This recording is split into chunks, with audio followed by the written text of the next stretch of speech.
ಏನಣ್ಣ? ಅಣ್ಣ ಸ್ವಲ್ಪ ಮೊಬೈಲ್ ಸ್ವಿಚ್ ಆಫ್ ಆಗ್ಬಿಡತ್ತೆ, ಸ್ವಲ್ಪ ಅಂಗಡಿ ಸ್ವಲ್ಪ ಚಾರ್ಜಿಂಗ್ ಇಡೋಣ. ಚಾರ್ಜಿಂಗ? ಏಯ್ ಹೋಗ್ಲೇ ಬೆಳಗ್ಗೆ.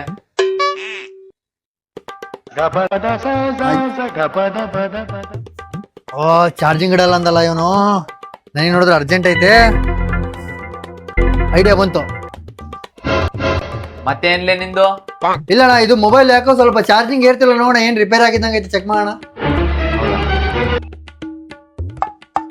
ಚಾರ್ಜಿಂಗ್ ಆಗ್ತಾ ಇದ್ದೆ ಅಣ್ಣ. ಚಾರ್ಜಿಂಗ್ ಆಗ್ತೈತೆ ಅಣ್ಣ, ನನಗೆ ಕೂಡ ಗೊತ್ತು.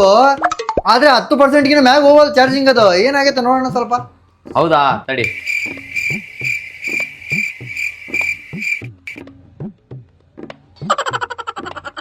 ಏನಣ್ಣ 10% ಇಲ್ಲ 20% ಆಯ್ತಲ್ಲ ಅಣ್ಣ ಚಾರ್ಜಿಂಗ್. ಆಗ್ತಾ ಇದೆಯಲ್ಲ ಚಾರ್ಜಿಂಗ್. ಹೌದಾ, ಆಗತ್ತಾ? ಏನಿಲ್ಲ ಅಣ್ಣ, ನಾನು ಚಾರ್ಜಿಂಗ್ ಬಂದು ಸ್ವಲ್ಪ ಇಡ ಅಂತಂದ್ರೆ ನೀನು ಇಲ್ಲ ಅಂತ ಅಂದ್ಬಿಟ್ಟೆ. ಮತ್ತೆ ಈ ತರ ಒಂದೇನೋ ಸುಳ್ಳು ಹೇಳ್ಬಿಟ್ಟು ಸ್ಕ್ಯಾಮ್ ಮಾಡಿದೆ. ಇದು ಚಾರ್ಜಿಂಗ್ ಆಗ್ತದೆ ಅಣ್ಣ, ನನಗೆ ಕೂಡ ಗೊತ್ತು. ಥ್ಯಾಂಕ್ಸ್ ಅಣ್ಣ, 20% ಚಾರ್ಜಿಂಗ್ ಆಗೈತೆ. ಏಯ್ ಇಲ್ಲಿಂದ ಬರ್ತಿಲ್ಲ, ತಡಿಲೆ ಅಂತಾಗೆ